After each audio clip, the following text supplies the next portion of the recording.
Tres especialistas, Paula Sibilia, Ellen Helsper y Marta Peirano, responden mirando a cámara sobre distintos temas que hacen a la construcción de ciudadanía digital. Capital cultural.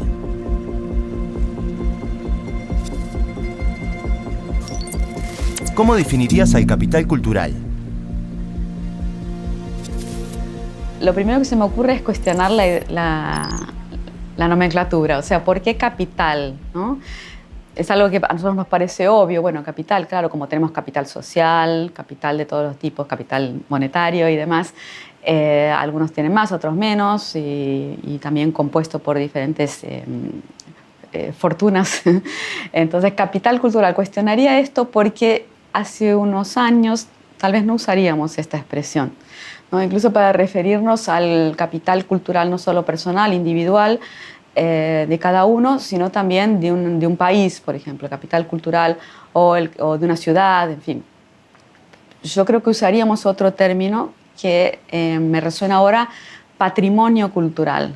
¿En qué momento y por qué dejamos de hablar de patrimonio cultural y nos parece más adecuado hablar de capital cultural?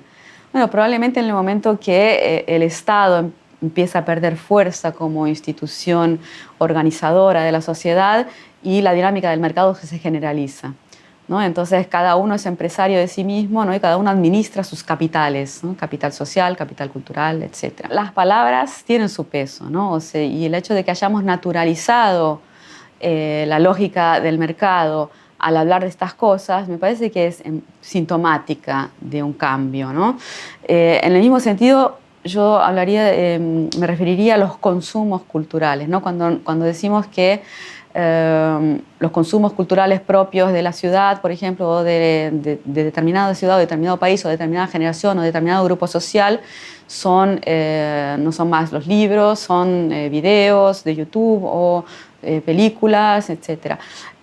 Algún tiempo atrás no nos referiríamos a esto como consumos culturales. La palabra capital significa que hay un ranking, ¿no?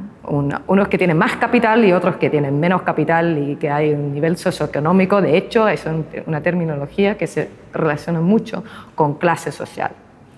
Y está bien eso, pero en el trabajo de nosotros preferimos usar la terminología de recursos, porque diferentes tipos de personas pueden tener diferentes tipos de recursos que le podrían traer a tener una posición de respeto, de reconocimiento en la sociedad en que viven, ¿no? Y que se sienten respetados por esos como recursos, por esos valores, por esa como apreciación de ciertos objetos o ideas que circulan en la sociedad. Entonces es un problema bien complejo, y por eso también es quizás mejor usar la terminología de recursos, porque ahí se dice que no hay un rango, no es que alguien tiene más capital y uno tiene menos capital, pero se aprecia de diferentes formas, y ser expuestos a esos diferentes recursos y experiencias es muy importante si hablamos de la ciudadanía digital, en que todos entendemos y nos entendemos entre nosotros y que estamos interesados en los vídeos de los otros y los apreciamos como seres humanos, ¿no? Y no como clases o como que no haya un rango. Entonces, para mí, esa palabra de recurso es más adecuado que la palabra de capital en sí. Para mí, el capital cultural de un país es el fondo común que incluye el lenguaje, los lugares comunes, es la capacidad de compartir una realidad entre todos y poder debatirla. La falta de capital cultural impone regímenes de polarización y una incapacidad de comunicarse, lo cual pone en peligro la democracia y la capacidad de tomar decisiones de forma colectiva que beneficien a todos. ¿Cómo puede fortalecerse el capital cultural de la ciudadanía? El principal lugar donde se fortalece el capital cultural de un país, para mí, son las instituciones educativas. Ahí es donde se define, para empezar, cuál es el lenguaje que compartimos, que es la herramienta principal para compartir realidades. Otro lugar donde se produce o se establece el capital cultural son las instituciones culturales como los museos, pero también los medios de comunicación. En los últimos años, con la llegada del cable y de las plataformas digitales, en muchos sitios se ha abandonado la inversión en, por ejemplo, las televisiones públicas.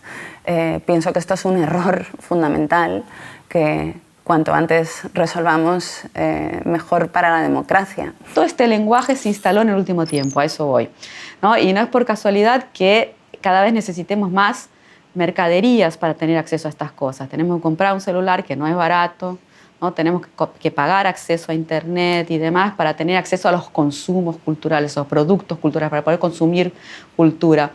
Entonces yo tendría cierto cuidado con utilizar estas palabras de modo ingenuo. O sea, si lo hacemos sabiendo lo que estamos haciendo, quizás sea adecuado elegirlas, ¿no? Porque tal vez se trate de eso, sea la palabra más precisa para hablar de eso.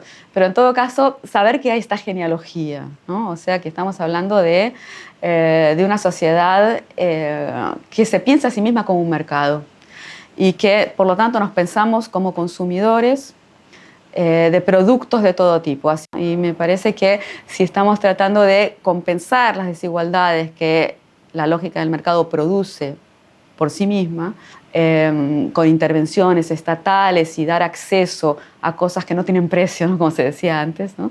La cultura no tiene precio. Todo eso está en cuestión ahora, ¿no? Le hemos puesto precio a todo y quizás haya que cuestionarlo, no sé. ¿Cómo se pone en juego el capital cultural en el entorno digital? Y es interesante eso de pensar el capital cultural o los recursos culturales, qué significa eso también en términos de la desigualdad digital de que estamos hablando en este contexto. Porque lo que sí vemos es que hay más sesgos, hay más separación, hay más segregación en el mundo digital, de que hay como culturas que empiezan a existir y que se relacionan un poco con esto de los filter bubbles, ¿no? Esos los filter bubbles que son donde la gente que piensa lo mismo, que tiene los mismos valores, miran el mismo contenido y comparten el mismo contenido y que eso como que no se distribuye entre gente de diferentes características, de diferentes grupos sociales, de diferentes incluso grupos socioeconómicos. Es un patrón que vemos en diferentes países, en diferentes culturas, que hay esas subculturas que se están como hablando entre ellos, que aprecian las mismas cosas. Y eso sí que es un problema.